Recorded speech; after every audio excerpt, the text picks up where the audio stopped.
Hello everybody and welcome back to World of Warships Legends. My name is Spartan Elite 43 and tonight we're going to give you guys a couple of nice fun matches here in the Amagi. Now first things first, you may have noticed we ran into a new ship that's in testing, USS Constellation, sorry. It's right idea, wrong ship.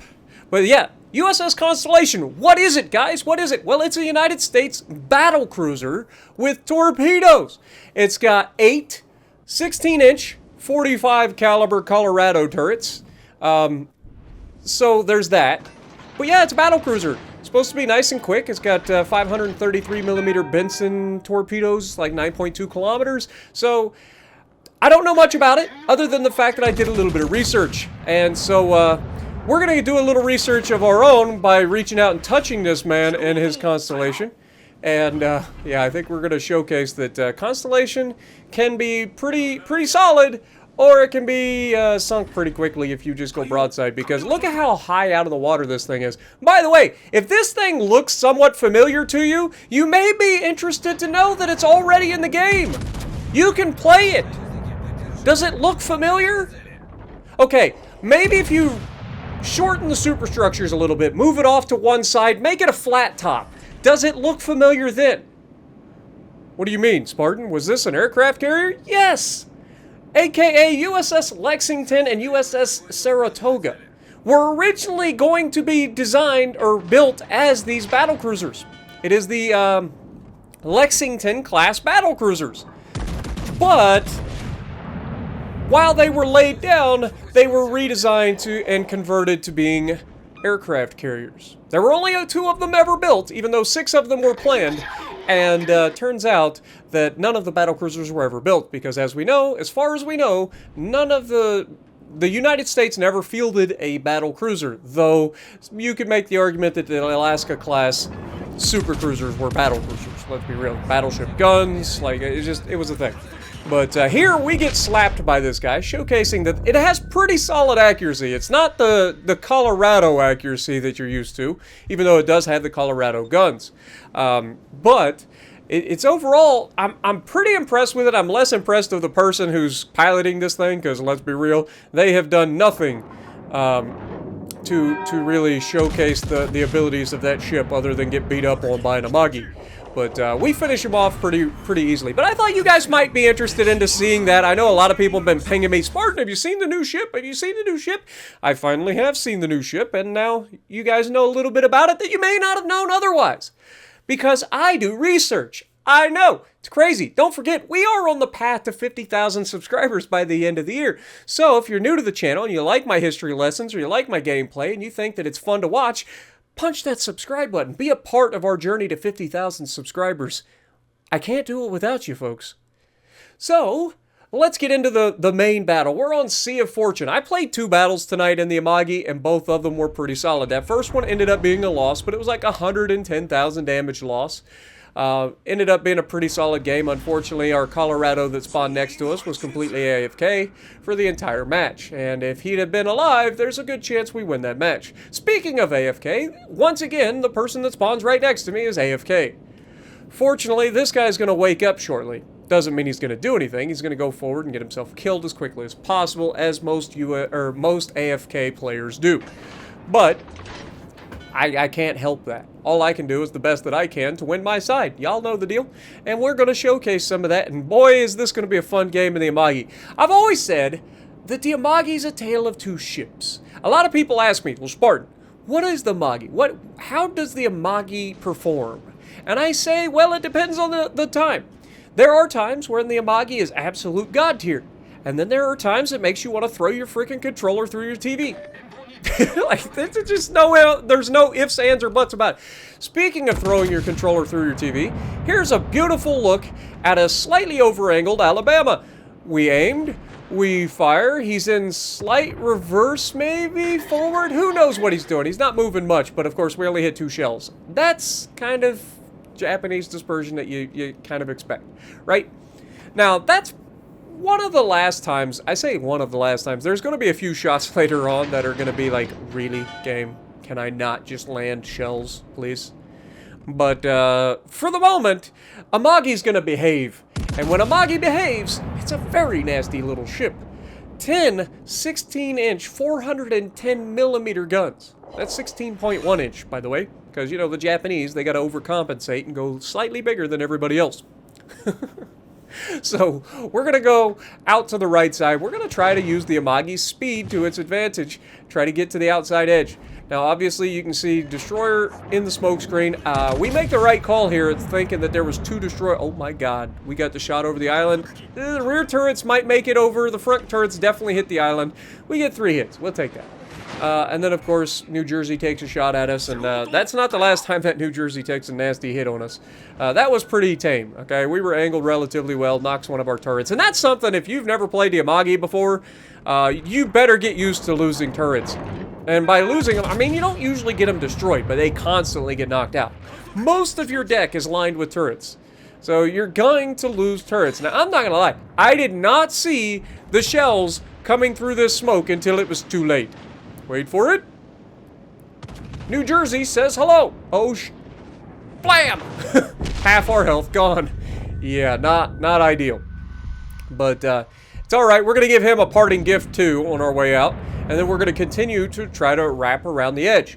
I don't like to sit here. I don't like to sit bow into everybody like everybody else does. I like to try to move and get those crossfires rolling. And boy, are we going to get the crossfires rolling, folks.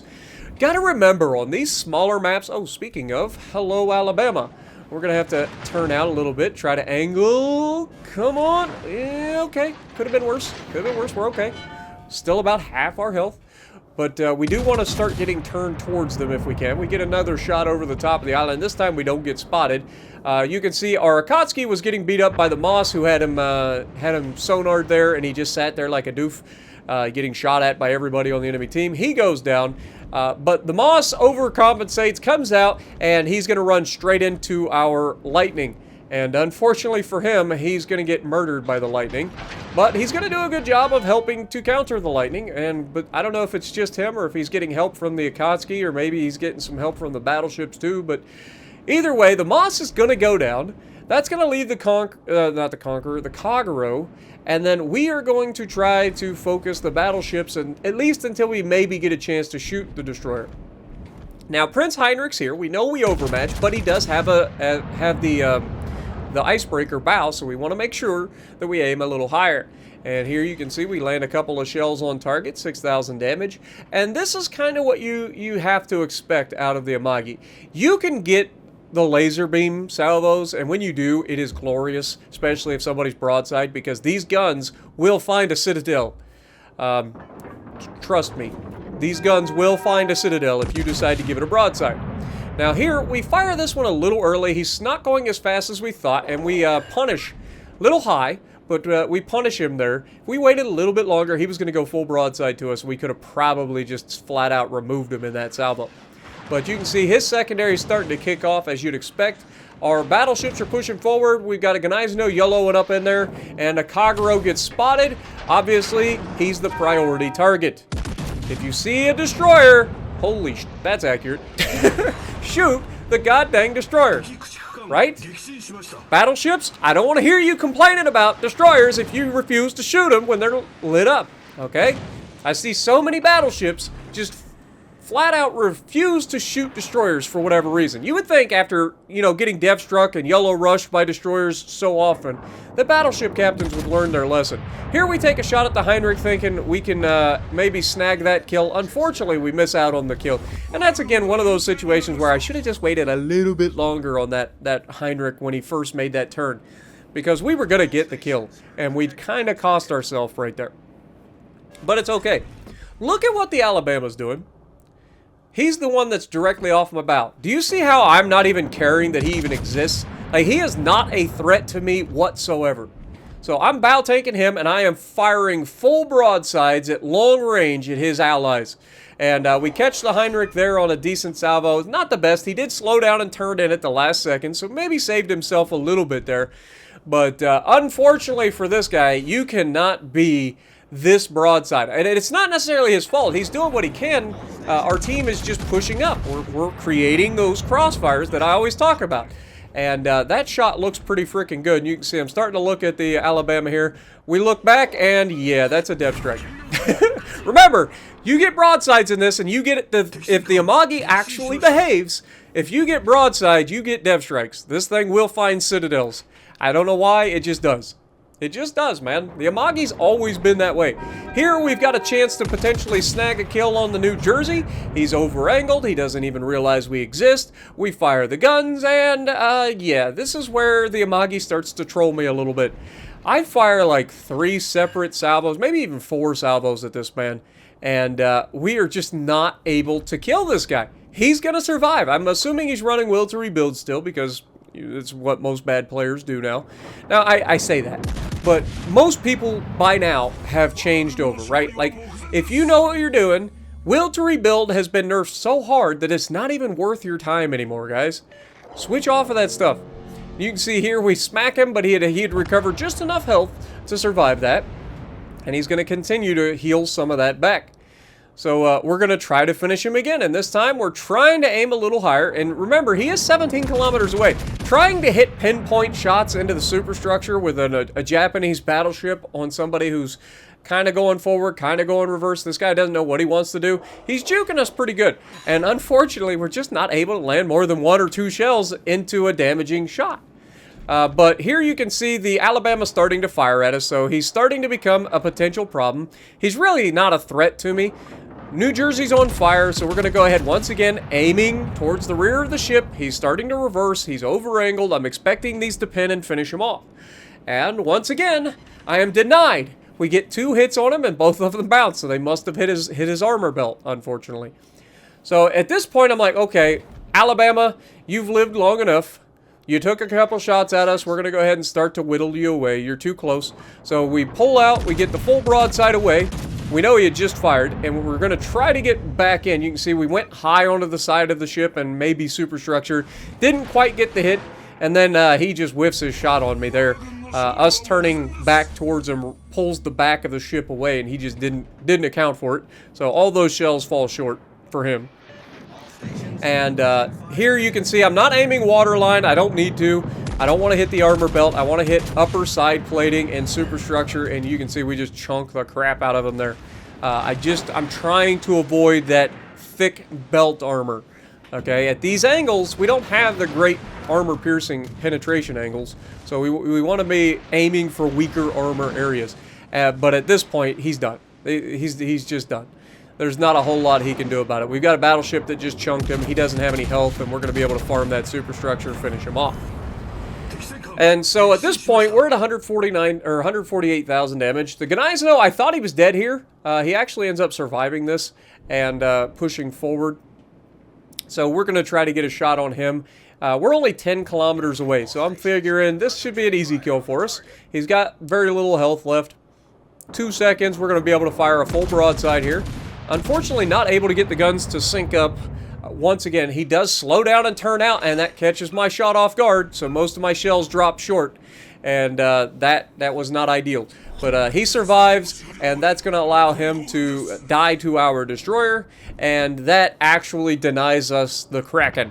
We were very close to picking up a Kraken here because New Jersey's about to come out from behind the island. You can see both the destroyers are trying to snag that kill, but this time he's broadside coming around the island. We fire high, and we get to finish him off. But 160,000 damage, 4 kills, showcasing the Amagi. Got to talk to you guys a little bit about the new Constellation that's coming out whenever probably next patch. Usually when they're in Super Test, the ships come out next patch. So keep an eye out for USS Constellation if you guys are interested in a battle cruiser. But let me know what you guys think. And if you like what I'm doing, punch the like button, leave a comment below, subscribe to the channel if you haven't already, and as always, I will see you in the next video.